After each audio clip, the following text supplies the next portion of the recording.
মাথা ব্যথা করলে কোরআনের এই ছোট্ট আয়াতটি পড়ে আপনি আপনার মাথার মধ্যে ফু দিবেন, ইনশাআল্লাহ সঙ্গে সঙ্গে ভালো হয়ে যাবে। আমি কথা দিচ্ছি, আপনি যদি মাথা ব্যথার সময় এই আমলটা করতে পারেন, কোরআনের এই ছোট্ট আয়াতটা পড়ে আপনি ফু দিতে পারেন, আপনার মাথা ব্যথার সঙ্গে সঙ্গে ভালো হয়ে যাবে।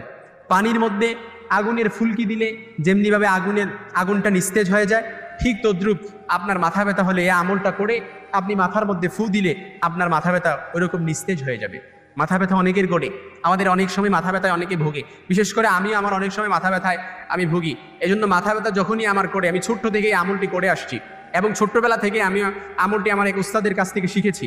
এই জন্য এই আমলটি আলহামদুলিল্লাহ আমি করে ফল পেয়েছি এবং যারাই আমার কাছে মাথা ব্যথার জন্য আসে, আমি তাদেরকে আয়াতটি পড়ে ফু দিয়ে দিই ইনশাআল্লাহুল আজিজ। এই জন্য যখনই মাথা ব্যথা করবে আপনি আপনার হাতটা এভাবে নেবেন, নিয়ে তারপর এভাবে রাখবেন, রাখার পর আপনি দোয়াটা পড়ে এভাবে ফু দিবেন, দেখবেন আপনার মাথার মধ্যে ফুটা যাবে। তবে দোয়াটা হচ্ছে কোরআনুল কারীমের সূরাতুল ওয়াকিয়ায় আল্লাহ তাআলা আয়াতটা লিপিবদ্ধ করে দিয়েছেন।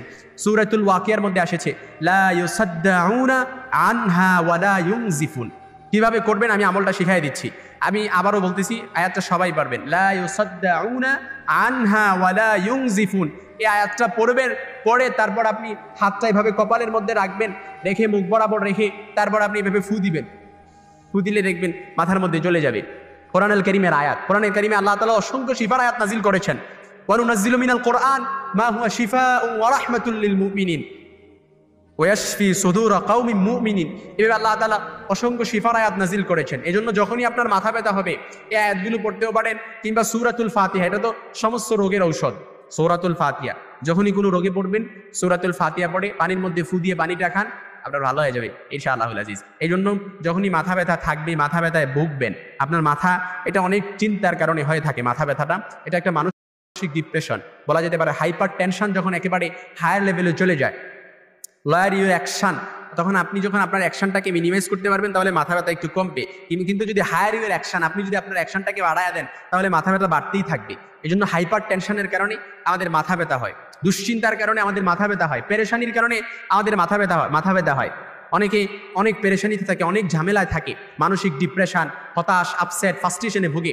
এই জন্য বিভিন্ন সময় বিভিন্ন চাপ হয়তো সে নিতে পারে না, এই জন্য মাথা ব্যথা বাড়তে থাকে। যখনই মাথা ব্যথা হবে এই আয়াতটা পড়বেন, লা ইউসাদ্দাউনা আনহা ওয়া লা ইউনজিফুন। তবে শর্ত হচ্ছে আল্লাহর উপরে ইয়াকিন থাকতে হবে, আস্থাটা দৃঢ় থাকতে হবে, বিশ্বাসটা মজবুত থাকতে হবে। উদুল্লাহা ওয়া আনতুম মুকিনুনা বিল ইজাবা। আপনি মাথা ব্যথার দোয়া পড়বেন, আপনি এই বিশ্বাস রাখবেন যে আল্লাহ তাআলা আমার মাথা ব্যথাটা অবশ্যই ভালো করবে।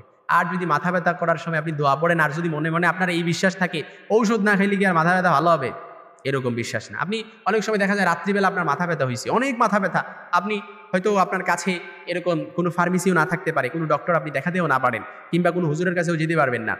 তখন কি করবেন আপনি? দোয়ার সাথে তো দাওয়া অবশ্যই লাগে, কিন্তু তখন কি করবেন? তখন আল্লাহর উপর ইয়াকিন রেখে, বিশ্বাস রেখে আপনি দোয়াটা পরে ফু দিবেন। তবে যদি দিনের বেলা হয়, আপনার যদি কোনো ফার্মেসি থাকে, আপনি যদি যাওয়ার মতো কোনো ব্যবস্থা থাকে, তাহলে ওষুধ তো অবশ্যই আনবেন। ওষুধ খেলেই যে রোগ ভালো হয়ে যায় এরকম কিন্তু নয়। এই জন্য প্রথমে আল্লাহ তাআলার কাছে দোয়া করতে হবে, পরে ওষুধ খেতে হবে। উদুল্লাহা ওয়া আনতুম মুকিনুনা বিল ইজাবা, আল্লাহ তাআলার উপর পরিপূর্ণ বিশ্বাস রাখতে হবে। এই জন্য সবসময় দোয়া করবেন, দোয়ার সাথে দাওয়া হিসাবে ঔষধ গ্রহণ করবেন ইনশাআল্লাহ। আল্লাহ তাআলা আপনার মাথা ব্যথা ভালো করে